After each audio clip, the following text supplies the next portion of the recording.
என் நெஞ்சில் குடியிருக்கும்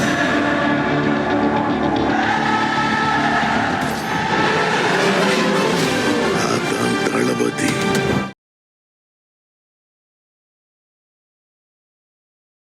எடப்பாடி தெளிவா இருக்காரு. நம்ம எப்படியாவது நாற்காலியில் கூட்டிட்டு போய் அமர வைத்து விட்டு தான் அமித்ஷா வேற வேலை பார்ப்பார். அவர் அதை செஞ்சிருவாருன்னு இவர் உட்காந்துட்டாரு. நீங்க பாத்துக்குங்க.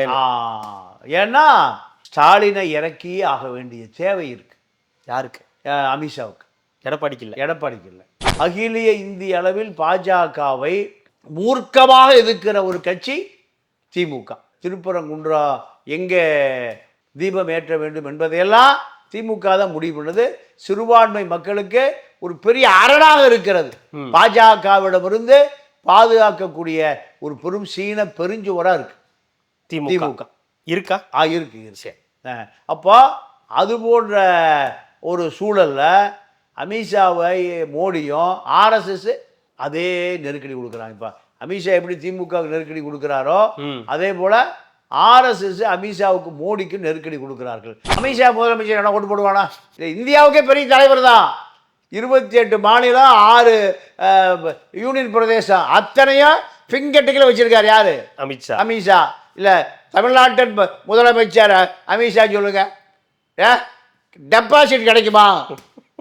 கிடைக்காது. விஜயை பொறுத்த வரைக்கும் தமிழ்நாட்டில் நேரடியாக ஆட்சிக்கு போக முடியாது. ஆட்சிக்கு போவதற்கான முயற்சியில் இருக்கார். திமுக அதிமுக இரண்டையும் தாண்டி ஆட்சிக்கு போகணும்னா ஒரு 25% வாக்கை முதல் ரவுண்ட்லேயே எடுக்கணும். ஏன்னா இது 25% வாக்கை வச்சிருக்காங்க. முதல் ரவுண்டில் 25% வாக்கை எடுத்தால் விஜய் உண்மையாகவே ஆதர்ஷ புருஷன். எங்கிருந்து இறங்கினவர்? நேராக விண்ணிலிருந்து இறங்கியவர். அப்படி ஒரு வாய்ப்பு இருப்பதாக தெரியல.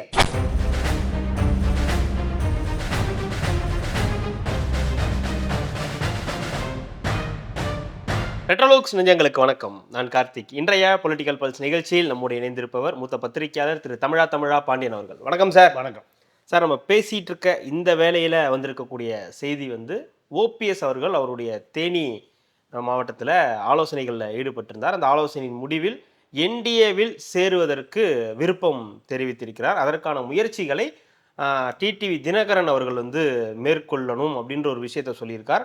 அண்ணன் எடப்பாடி பழனிசாமி இதற்கு ஒத்துக்கொள்வாரா அப்படின்னு சொல்லி ஒரு கேள்வியையும் போட்டிருக்கிறார். எப்படி பார்க்குறீங்க? கிட்டத்தட்ட என்டிஏல பிரிந்தவர்கள் அத்தனை பேரும் சேரக்கூடிய ஒரு நிலை வந்திருக்கு. இப்போ டிடிவி தினகரன் சேர்ந்துட்டார். ஓபிஎஸ் அவர்களும் என்டிஏ வருவதற்கு தயார் அப்படின்ற ஒரு இடத்திற்கு நகர்ந்திருக்கிறார். இதையெல்லாம் முன்னாடியே செஞ்சுருக்கலாமோன்ற ஒரு கேள்வியும் இருக்குது. இப்போ ஆனால் மறுபடியும் இப்போ எல்லாரும் ஒன்று சேரும்போது என்ன மாதிரியான களம் எப்படி இருக்குன்னு பார்க்குறீங்க? இல்லை, முதலில் களம் டிடிவியிடமும் சசிகலாவிடமும் ஓபிஎஸ்ஸிடம் இருந்தது களம் இதுக்கு முன்னாடி. ஆமாம். இப்போது களம் அமித்ஷாவிடம் விட்டது.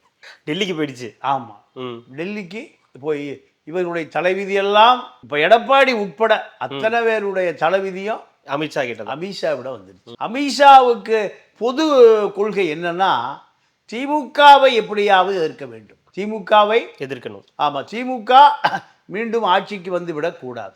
அப்போ இந்த அழுத்தத்திற்காகத்தான் இப்போ அவருடைய தேவை டிடிவி ஒரு 3%. நீங்கள் முக்குளத்தூர் வாக்குகளை சுயேட்சையாக தமிழ்நாடு முழுக்க அரசியல் ஆர்வம் உள்ள ஒரு சமூக பின்னணி உள்ள ரியல் எஸ்டேட் நபர்களை நீங்கள் சொந்தமாக டிடிவிட்ட கேட்பதே இல்லை. பல வேட்பாளர்கள் பல பகுதியில் தங்களுடைய சொந்த செல்வாக்கை, சிவகங்கையில் ஒருத்தர், காரைக்குடியில் ஒருத்தர், மானாமதுரையில் ஒருத்தர், வடக்க தெற்க, இப்படி பல பேரை சொல்லிகிட்டே போகலாம். அவர்கள் தங்களுடைய செல்வாக்கை நிரூபிப்பதற்காக முக்குளத்தோர் சமூகம் தான், அந்த சமூகத்தை சேர்ந்த இளைஞர்கள் தேர்தலில் நின்று எப்படியும் ஒரு 15,000 20,000 பல வாக்கு வங்கி அதிமுக வாக்கு வங்கியை பிளந்து விடுகிறார்கள். இப்படி பல பேர் இருக்காங்க. அப்போது திமுகவை வீழ்த்துவதற்கு அதிமுக வாக்குகளை சிதையாமல் பார்த்து கொள்ள வேண்டும். சிதைந்ததை சேர்த்து கொள்ள வேண்டும். இது யாருக்கு அக்கறை? அமித்ஷா அமித்ஷாவுக்கு. எடப்பாடிக்கு இல்லை. எடப்பாடி தெளிவாக இருக்கார். நம்ம எப்படியாவது நாற்காலியில் கூட்டிகிட்டு போய் அமர வைத்து விட்டு தான் அமித்ஷா வேற வேலை பார்ப்பார். அவர் அதை செஞ்சிருவாருன்னு இவர் உட்காந்துட்டாரு, நீங்கள் பார்த்துக்குங்க. ஏன்னா ஸ்டாலினை இறக்கியே ஆக வேண்டிய தேவை இருக்கு. யாருக்கு? அமித்ஷாவுக்கு. எடப்பாடிக்கு இல்லை.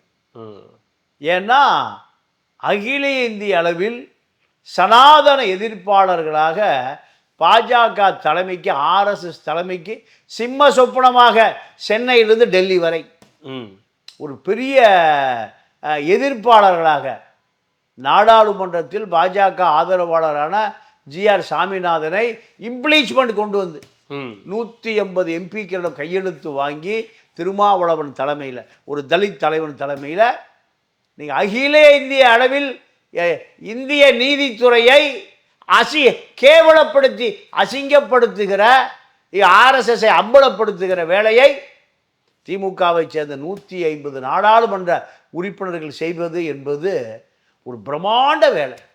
இது சாதாரண வேலை அல்ல, பிரம்மாண்ட வேலை.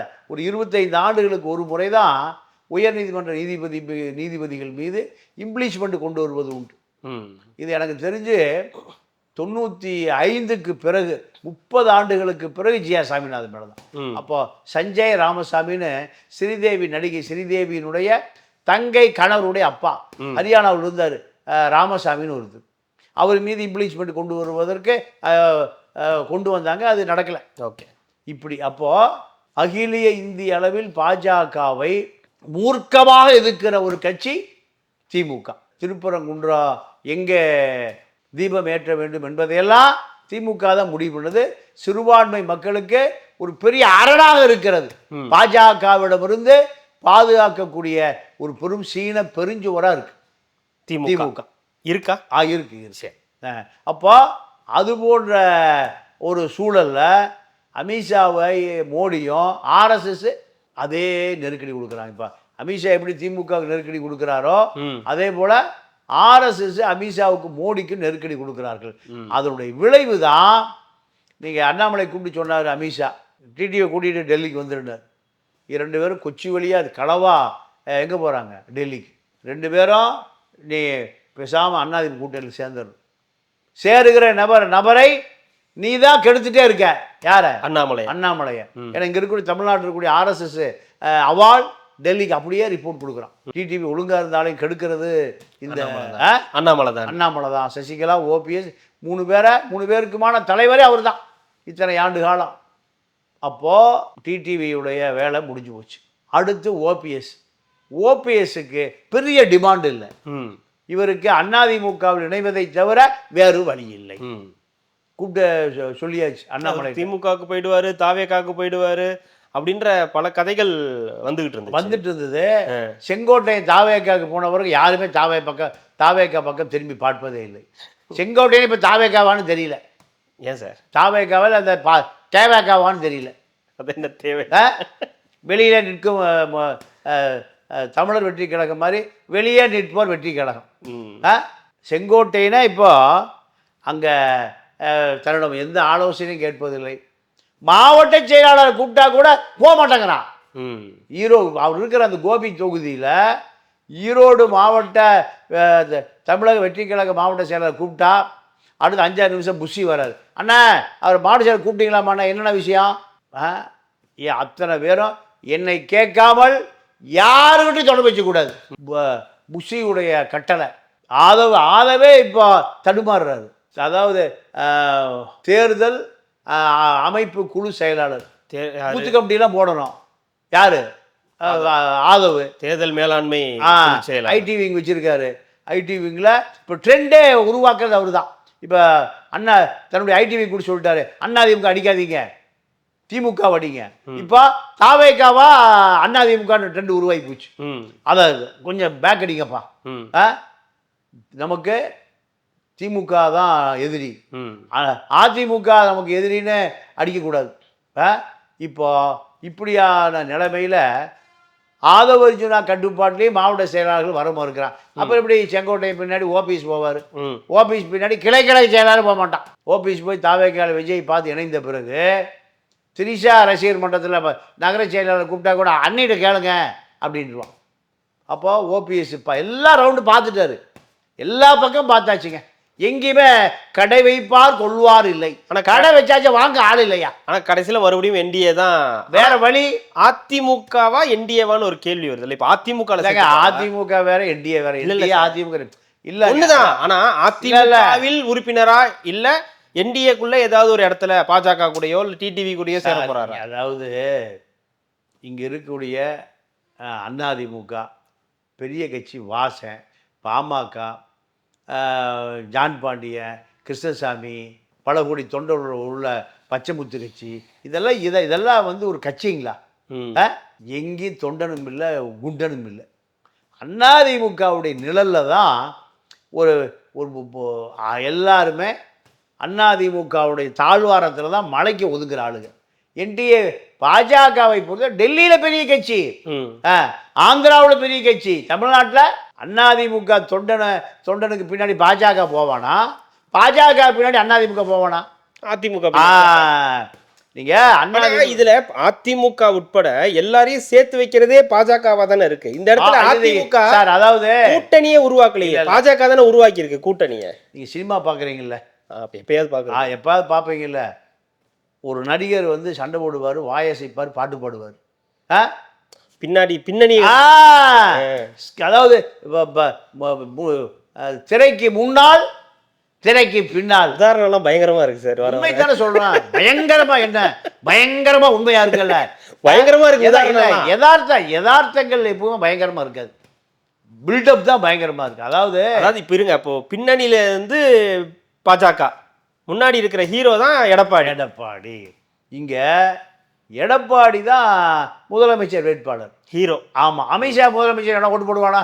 இந்தியாவுக்கே பெரிய தலைவர் தான். 28 மாநிலம், 6 யூனியன் பிரதேசம், அத்தனையும் ஃபிங்கர்டிக்கில் வச்சிருக்காரு. யாரு?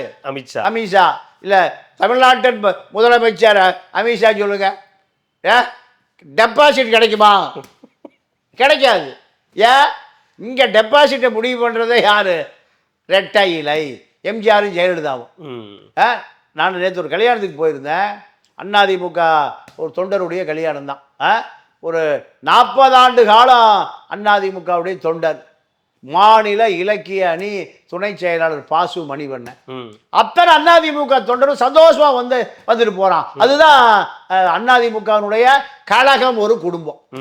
கழகம் எந்த கட்சியும் இப்படி நடக்காதுங்க, எந்த கட்சியும் இப்படி நடக்காது. ஏழபால இருக்கிறவன் இல்லாதவன், வட்ட செயலாளர் வண்டு முருகன், மாவட்ட செயலாளர், அமைச்சர், இப்படி எல்லாருமே தன்னுடைய ஒரு உறவா நினைக்கிறான்.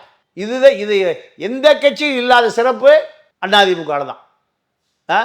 நீங்கள் ஒரு ஜோக்கா கூட சொல்லுவாங்க, விஜயலட்சுமின்னு ஒரு அமைச்சர் இருந்தாங்க, பூலாவரி சுகுமாரன்னு. அதிமுகவை வீரபாண்டியில் முதல்ல கொடியேற்றினா ஒரு மாவீரன் பூலாவரி சுகுமாரன். நீங்கள் வீரபாண்டி ஆறுமுகம் உடைய உறவினர், திமுக கோட்டையில் ஒரு அதிமுக கொடியா அவன் கொல்லப்பட்டான், கொலை செய்யப்பட்டான். யார? அந்த பூலாவரி சுகுமாரன். என்ன செஞ்ச குற்றம்? கொடியேற்றின. அதிமுக கொடியை ஏற்றி விட்டான், கொல்லப்பட்டான். அதற்காக நீங்கள் எம்ஜிஆர் ஆட்சிக்கு வந்த பிறகு அந்த பூலாவரி சுகுமாருடைய தங்கச்சியை எம்ஜிஆர் அமைச்சராக்குனார்.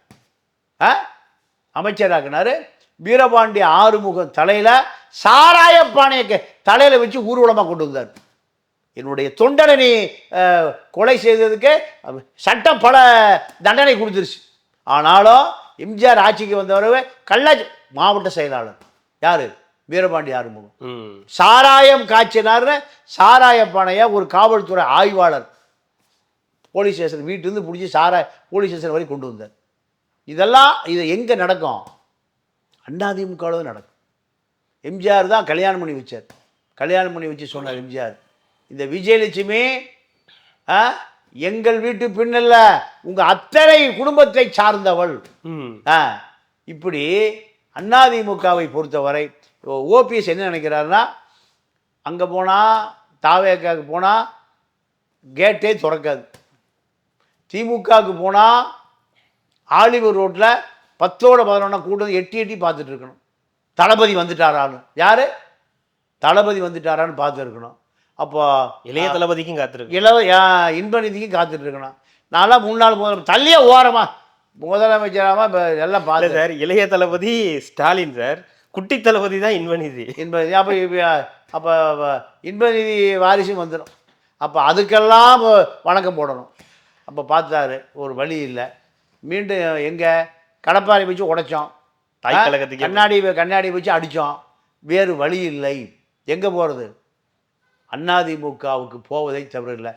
இந்த எடப்பாடி எப்போ நீங்கள் பல ஆண்டுகளுக்கு முன்பே கூப்பிட்டாருங்க. கூப்பிட்டு இணைந்து கொள்ள சொன்னார். எனக்கு பழைய மாதிரியே இணை ஒருங்கிணைப்பாளர், துணை முதலமைச்சர், என் பையனுக்கு எம்பி சீட்டு, பாலா பொண்டாட்டிக்கான தேடிட்டு இருக்கார் ரவீந்திரநாத்துக்கிட்ட. அப்போ அதுக்கு ஒரு பதவி இல்லை, இப்படியெல்லாம் கொடுத்தா தான் நாங்கள் வருவோம் சொன்னோம். அதெல்லாம் அப்புறம் பார்க்கலாம் போ. ஏன்னா அவருக்கு தெரியும், எடப்பாடிக்கு தெரியும் என்ன, நம்மளை எப்படி அமித்ஷா ஓட்டு போட்டாலும் முதலமைச்சர் ஆக்கிடுவார். அவரே ஓட்டு போட்டது முதலமைச்சர், அவரே ஓட்டு போட்டு அவர் ஓட்டை எங்கே ஆமாம் மாற்றி சேலத்துக்கு மாற்றி நம்மளை ஓட்டு போட்டாது ஒரு ஓட்டு பார்த்தீங்கன்னா ஒரு ஓட்டு போட்டாது ஜெய்ஷா மகன் ஜெய்ஷா. இப்போ கொடநாட்டில் பாதி எழுதி கேட்குறாங்க. கொடநாட்டில் பாதி சொத்துக்களை யார் எழுதி கேட்குறா? ஜெய்ஷா கேட்குறாரு. அமித்ஷா மகன் ஜெய்ஷா. இப்போ கொடநாடு அடுத்து என்ன ஜெய்ஷா கார்டனாக மாறப்போகுது. என்ன கார்டன்? ஜெய்ஷா கார்டன். பாதி வந்து கொடநாட்டில், மீதி ஜெய்ஷா நாடு. இப்படியெல்லாம் வருது. அப்போ எடப்பாடி வந்து இப்போ கிட்டத்தட்ட ஜெயிச்சிட்டாரோன்ற ஒரு கேள்வி வருது. இந்த உட்கட்சி விவகாரத்திலேயே டிடிவியே உள்ளே கொண்டு வந்துட்டாங்க, என்டிஏக்குள்ளே கொண்டு வந்துட்டாங்க. பாமக அந்த இதுக்கு வந்துருச்சு. ஓபிஎஸும் வந்து நான் வரேன் அப்படின்ற ஒரு இடத்துக்கு வந்துட்டார். அவர் எதுவுமே பண்ணாமலேயே, அவர் வந்து நிறைய வந்து மாற்று கருத்து இருந்தால் கூட இப்போ எதுவுமே பண்ணாமல் எல்லாரையும் வந்து சேர்த்துட்டார். ஒரு கிட்டத்தட்ட ஒரு வெற்றி அடைஞ்சிட்டாரு. இதுக்கப்புறம் அவர் வந்து பொதுச்செயலாளர் இல்லை, அதெல்லாம் எதுவுமே சொல்ல முடியாத அளவுக்கு மாறிடுச்சா? இல்லைங்க, நான் இதை தொடர்ந்து பல வருஷமாக சொல்லிட்டு இருக்கேங்க. அதிமுக என்பது ஒரு பெரிய ஆலமரம். அந்த ஆலமரம் வேர்களில் மட்டுமல்ல, இதில் நிற்குது விழுதுகளில். ஆலமரம் பார்த்துருக்கீங்களா? விழுதுகளில் நிற்கிற கட்சி. அதில் யாரும் அசைக்க முடியாது. நீங்கள் இந்த மீடியாவில் ஆதவரிஜனா ஒரு கும்பலை வச்சுருக்கார், 50 பேர் வச்சுருக்கார். அதே போல் இப்போ பெண் நிறுவனம் மாப்பிள்ளை ஒரு 50 பேர் வச்சுருக்கார். இந்த 50 100 பேர் தான் அதிமுக சுக்கு 100 உடஞ்சி போச்சு, 7 உடஞ்சி போச்சு, 8 உடஞ்சி போச்சு, 10 உடஞ்சி போச்சு. ஒன்றும் உடையில. ஜெயலலிதா இல்லாத இடத்தை நீங்கள் 66 எம்எல்ஏ யாரை நம்பி ஓட்டு போட்டான்? எடப்பாடியை. 40 தொகுதியில் 75 ஓட்டு, 100 ஓட்டு, 1000 2000 தோற்றுருக்கு. அதெல்லாம் அப்போ 100 சட்டமன்ற உறுப்பினர்கள் ஜெயிச்ச கட்சி யார்? ஓபிஎஸ் நம்பியா? சசிகலாவை நம்பியா? டிடிவி நம்பியா? யாரை நம்பி? எடப்பாடி நம்பி. இதை யாரும் நீங்கள் பார்க்க மறுத்துட்டான். ஏன்னா இந்த மாப்பிள்ளை ஒரு 50 பேர், ஆதவரிஜனா ஒரு 50 பேர், இந்த 50 100 பேர் புதுதாக ட்ரெண்டை உருவாக்குனாங்க. கோடிகளை கொண்டுனா நீங்கள் கெட்டவனாகவே உருவாக்கிடலாம். ஏஇ தொழில்நுட்பத்தில் ஒரு பெரிய மது பாரில் கார்த்திக் மது பார் மது கிண்ணம் அப்படின்னு உருவாக்கிடலாம். நீங்கள் இங்கே வந்துட்டு இருக்கீங்க, ஆனால் நீங்கள் சின்ன ஒரு சோடா பாரில் பார்க்கலாயா? இப்படி ஏஇ தொழில்நுட்பம். நீங்கள் பேசுகிற பேச்செல்லாம் அப்படியே நீங்கள் பேசுவதை போலவே ஒரு வீடியோ போடலாம். அதெல்லாம் வந்துருச்சு. இவ்வளவு விஞ்ஞானம் வளர்ந்த பிறகு இரட்டை இலையை பொறுத்த வரைக்கும் இன்றைக்கே தமிழ்நாட்டில் ஆட்சி அதிகாரம் செய்யக்கூடிய ஒரு வலிமையான அமைப்பு, ஆட்சி, கட்சி எல்லாம் யாருக்கு இருக்கு? இரட்டை இலைக்கு இருக்கு. அப்போ ஓபிஎஸ்க்கு வேறு போக்கிடமே இல்லை, டிடிவிக்கு வேற போக்கிடமே இல்லை. ஆனால் இதெல்லாம் தாண்டி சார், இது ஒரு வெற்றி கூட்டணியாக இருக்குமா, வெற்றியை நோக்கி நகருமான்னு ஒரு கேள்வி வருது. ஏன்னா இவங்கெல்லாம் இப்போ எப்படியெல்லாம் பேசிக்கிட்டாங்க, என்னெல்லாம் நடந்துச்சுன்றதை நம்ம பார்க்குறோம். ஓபிஎஸ்க்கும் இபிஎஸ்க்கும் நடந்தது என்ன, இபிஎஸ்க்கும் டிடிவி தினகருக்கும் நடந்தது என்ன, பாஜகவுக்கும் அதிமுகவுக்கும் நடந்தது என்னன்னு ஏகப்பட்ட குளறுபடிகள் இருக்கும்போது இந்த கூட்டணியை மக்கள் இப்போ எப்படி மதிப்பீடு பண்ணுவாங்க, எப்படி ஓட்டு போடுவாங்கன்ற கேள்வி. அதாவது இதெல்லாம் தனிநபர் தாக்குதல் தான், தத்துவார்த்த தாக்குதல் இல்லை. இதெல்லாமே தனிநபர்கள் ஒருவர் அடித்து கொண்டதே தவிர, பேசிக்கொண்டதே தவிர அதிமுகவுக்கு எதிரான கருத்துக்கள் அல்ல, ஜெயலலிதாவுக்கு எதிரான கருத்துக்கள் அல்ல, எம்ஜிஆருக்கு எதிரான கருத்துக்கள் அல்ல. எடப்பாடிக்கும் ஓபிஎஸ்க்கும் சண்டை, துரோகின்னு சொல்லி எடப்பாடிக்கும் டிடிவிக்கும் சண்டை. ஏன் எடப்பாடி முதலமைச்சராக இருக்கிற பொழுது டிடிவி வீட்டுக்கு ஒரு முதலமைச்சர் கான்வாய் போய் அரை மணி நேரம் நிற்கும் போது அப்போ எங்கே போனீங்க? டிடிவி சோப்பு போடுகிறார், பவுடர் போடுகிறார், இப்படியெல்லாம் எவ்வளோ நாள் மாதக்கணக்கா இந்த மானங்கட்ட பத்திரிக்கை எவனுமே பதிவு பண்ணலை. எல்லா அரசு விளம்பரம் காரி துப்புற அரசு விளம்பரத்தை வாங்குவதற்காக செய்தியே ஆக்கல.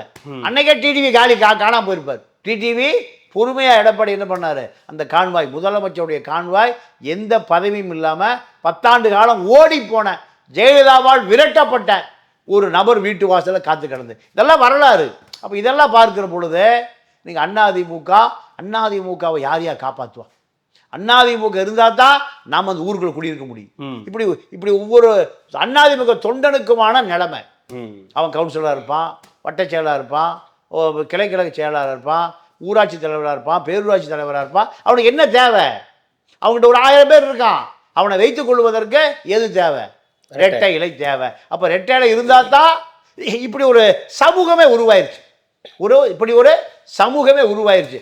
நீங்கள் ரஷ்யாவில் ஆட்சிக்கு வந்த பிறகு, கம்யூனிஸ்ட் ஜெயித்த பிறகு கட்சி பதவியில் இருப்பது தான் அங்கே பெரிய மரியாதை. ஆட்சியில் இருப்பது, அங்கே ஆட்சியில் அதிகாரியாக இருப்பது அவனுக்கு மரியாதையே இல்லை. எதில் மரியாதை? கட்சியில் இருந்தால் தான்.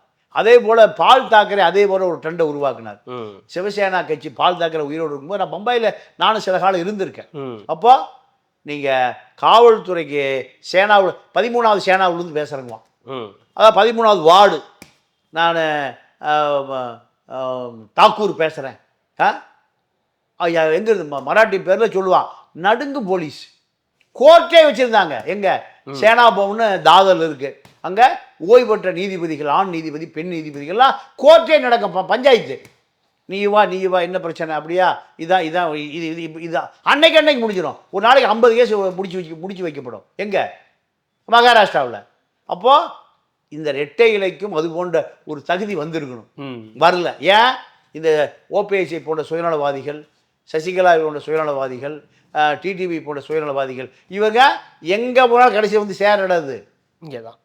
இதுதான் இது. அப்போ இந்த விஷயங்கள் எதுவுமே அந்த ஓட்டுகளையோ எதுவுமே கூட்டணிக்கு எந்த விதமான பாதிப்பும் கிடையாது. நீங்கள் இப்போ டிடிவி பின்னாடி ஒரு 1000 பேர் இருக்கான். 1000 பேர் ஓட்டு போட்டிருப்பான், 2000 பேர் ஓட்டு போட்டிருப்பான்.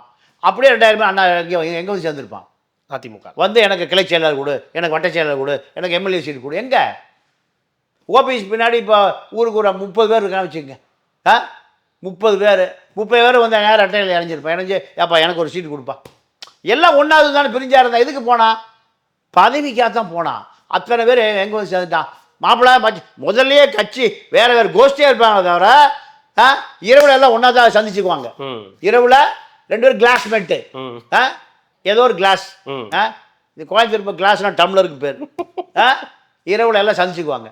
அப்போது கட்சி இப்போ எல்லாம் மாப்பிள்ளை, மச்சான், சித்தப்பன், பெரியப்பன், பங்காளி, பங்கு முடிஞ்சு போச்சு. அப்போது இங்கே கொள்கை என்பது 50 ஆண்டு காலமாக திராவிட இயக்கத்துக்கு கிடையவே கிடையாது. கோஷ்டி கானம் தான். இப்போ எல்லா கோஷ்டி எங்கே வந்து சேர்ந்துக்குச்சு? ஒரே அணியில் வந்து சேரும். ஆனால் இதில் இப்போ விஜய் அப்படின்ற ஒரு விஷயம் இன்னமும் வந்து ஒரு கேள்விக்குறியாகவே இருக்குது. கிட்டத்தட்ட தனிச்சு போக போகிறோம், அதிமுக ஊழல் சக்தின்னு அன்னைக்கு அவரோட மீட்டிங்கில் கூட வந்து சொல்லிட்டாருன்னும் போது விஜயோடைய நிலை என்னவா இருக்குது? அதிமுகவுக்கும் விஜய்க்குமான அந்த ஆன்டி இன்குபன்சி ஓட்டை விஜயும் பிரிக்கிறாருன்ற ஒரு கருத்தும் இன்னொரு பக்கம் நிலவிட்டு இருக்கு இல்லையா சார்? மறுபடியும் விஜயை பொறுத்த வரைக்கும் தமிழ்நாட்டில் நேரடியாக ஆட்சிக்கு போக முடியாது. ஆட்சிக்கு போவதற்கான முயற்சியில் இருக்கார். திமுக அதிமுக இரண்டையும் தாண்டி ஆட்சிக்கு போகணும்னா ஒரு 25% வாக்கை முதல் ரவுண்ட்லேயே எடுக்கணும். ஏன்னா இது 25% வாக்கை வச்சிருக்காங்க. முதல் ரவுண்டில் 25% வாக்கை எடுத்தால் விஜய் வந்து உண்மையாகவே ஆதர்ஷ புருஷன். எங்கிருந்து இறங்கினவர்? நேராக விண்ணிலிருந்து இறங்கியவர். அப்படி ஒரு வாய்ப்பு இருப்பதாக தெரியல. ஏன்னா ஒரு 10 முதல் ஒரு 15% முதல் ரவுண்டிலே விஜய் வாங்குவார். நான் அடிச்சு சொல்றேன். முதல் ரவுண்டுன்றது இந்த தேர்தலை சொல்றேன். தேர்தல் 2026 அவர் ஒரு 10லேருந்து 15% ஓட்டு வாங்கிடுவார். அதே நீங்க இல்ல அந்த 10-15% இருக்குல்ல, அது இந்த 2 பேர்த்துல இருந்து தானே வரும், இல்ல தனியா வராதுல்ல? இல்ல இல்ல இல்ல அது 2 பேர்த்திட்ட தான். ஆ. இன்னைக்கு 2 பேர்த்திட்ட இருந்து சிறுத்தையிலிருந்து போகும். சிறுத்தை இல்ல நான் 2 கூட்டணியே வச்சு ஆமா ஆமா நான் வந்து 2 ஆமா, கூட்டணியில இருந்தே 15%. ஆமா. அப்ப இந்த 15% எடுக்கும்போது யாராவது ஒருத்தருக்கு அடி வாங்கும் இல்லையா அது? அதான் திமுக அடிவாங்க. அது திமுக ஓட்டு திமுக தான். தான். ம். ஏன்னா திமுக மீது 5 வருஷம் ஆட்சியில் இருந்த இந்த கட்சி மீது பொதுவாகவே மக்களுக்கு வெறுப்பு இருக்கு. ம். வெறுப்பு ம். இருக்கும். அந்த வெறுப்பு அது அப்படியே யாருக்கு அண்ணா திமுக ஓட்டு அப்படியே உழுகுங்க. ம். அதில் போன முறை 3.5% அந்த வாக்கு எடப்பாடிக்கு கிடைக்கல. இப்போ அது அதிமுக அதிருப்தி வாக்கு யாருக்கு 5% வந்துடுது? எடப்பாடிக்கு வந்துடுது. 5%னா 6.5 கோடி பேர் வாக்காளர். ம். 5% 6 30-40 லட்சம் வாக்கு வந்து ம். இந்த 40 லட்சம் வாக்கு எங்கே போகுதுன்னா திமுகவுக்கு போகும். ம். ரெண்டாவது திமுக விட்டுருக்கிற முஸ்லீம் தலித்துக்கள் கிறித்துவர்கள் வாக்க நீங்கள் திமுகவிலிருந்து உடைச்சி எடுத்தாருன்னா யார்? விஜய். மீண்டும் திமுக எங்கே போகும்? கீழே போய் கீழே போகும். கண்டிப்பாக கிறித்துவ வாக்கு நீங்கள் ஜான் ஆரோக்கியசாமி அவர் ஒரு பெரிய கிறித்துவ மிஷினரிக்கான மூளை. ம். அவர் ஒரு பெரிய என்ஜிஓ அகில உலக என்ஜிஓ யார்? ஜான் ஆரோக்கியசாமி. அவர் ஒரு ஓட்டு கூட கிடைக்காம கர்த்தர் எனக்கு இந்த வேலைக்கு அனுப்பியிருக்காருன்னு சொல்லுகிற நபர். உண்மை அதுதான். ம். ஒரு நல்ல பக்குவப்பட்ட ஒரு தமிழ் தேசியவாதி. இவரை கிறிஸ்டியன் ஓட்டை அப்படியே ஒட்டச்சு எடுத்துருவாங்க. ம். தேவாலயங்களை இதை கண்டிப்பாக சொல்ல போகிறாங்க. ம். அப்போ 3% உடைச்சாச்சு. எங்க? திமுக வந்து. அடுத்து நீங்கள் நம்ம அண்ணன் திருமாவுடைய வாக்கு அவர் இப்போவே கத்துறாரு. டே உங்களெல்லாம் நான் படிக்க வச்சு ஊதா சட்டை டாக்டரேட் படிக்க வச்சுருக்கேன்டா. அம்பேத்கர் புத்தகத்தை கொடுத்து டாக்டரேட் படிக்க முடியும். எவ்வளோ கஷ்டப்பட்டு நான் உன்னை கொண்டு போய் ஒரு பட்டப்படிப்பு படிக்க வச்சுருக்கேன். பால்வாடிக்கு போயிடாதீங்கடா. எங்கே? விஜய்கிட்ட விஜய்கிட்ட போய் கத்துறாரு. அப்போ அவருக்கு அந்த தாக்கம் தெரியுது. தாக்கம் தெரியுதுனா ஏன்னா அவனுக்கு அதிகாரம் திமுக அதிமுக விட மாட்டேங்கிறான். நீங்கள் அருந்ததியர்கள் தலித்து பறையர்கள் அவர்களுக்கு குறைந்தபட்சம் ஒரு கிளைக்கழக செயலாளரை கூட அதிமுக திமுக ஆக முடியல. ஒன்றிய செயலாளர் ஆக முடியல. பேரூர் கழக செயலாளர் ஆக முடியல. நீங்கள் ஊராட்சி மன்ற தலைவராக வர முடியல. எந்த பதவியிலும் வர முடியல. தலித்துக்கான ரிசர்வேஷன் கோட்டால் கூட வர முடியல. மேலே விளவெல்லாம் பார்த்தீங்கல்ல, மழத்தை திங்க சொல்லி திண்ணியத்தில் அடிக்கிறான். இன்னும் வேங்க வயலில் நீங்கள் 150 பேருக்கு ஒரு டேங்கு, அது 24 மணி நேரம் தண்ணி வருது. இங்கே 500 பேருக்கு ஒரு டேங்கு, தண்ணியே வரமாட்டேங்குது. இயற்கை தானே. அப்போ டேங்கு கட்டும் போதே அந்த டேங்கு என்ன பேர்? தலித்து டேங்க். அரசு கட்டுறது டேங்கு பேர் தலித்து டேங்க். அப்போ அறிவிக்கப்படாத தலித்து டேங்கை கட்டுறேன். அப்போ தண்ணியில் கூட பிரிவினை இருக்கு, தண்ணியில் கூட ஜாதி இருக்கு, தண்ணியில் கூட அன்டச்சபிள் இருக்கு. அப்போ அவன் என்ன பார்க்குறான்? அந்த மேல் ஜாதி இந்த பயலுக்கு 150 பேர் தான் இருக்கான். இவனுக்கு தண்ணி தலித்து டேங்கை கட்டி 24 மணி நேரம் தண்ணி வருது. நமக்கு 500 பேருக்கு அதே டேங்கு. ஒரு டேங்க் கட்டுறத 2ஆக பிரித்து விட்டான். எவ்வளோ குடும்பம் பாருங்க. அப்போ அவனுக்கு 500 பேர் 500 குடும்பம் 500 குடும்பம் குடும்பத்துக்கு 5 பேர் போட்டால் 2500 ரூபாய் வச்சா தண்ணியே பற்ற மாட்டேங்குது. இந்த கோபத்தில் தான் யார் நீங்கள் ஆதிக்க சாதி என்ன பண்ணுறான்? கலக்கிறான். இப்போ ஒடுக்கப்படணும் கூட ஜெயிலில் போட்டிருக்கான். இதெல்லாமே தலித் இளைஞர்கள் மத்தியில் ஒரு பெரிய கோபத்தை ஏற்படுத்தும். இந்த இந்த ஓட்டு எங்கே போகுது?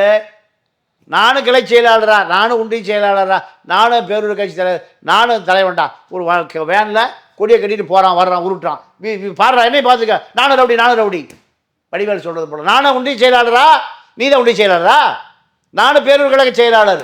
இந்த ஓட்டு எங்கே போகும்?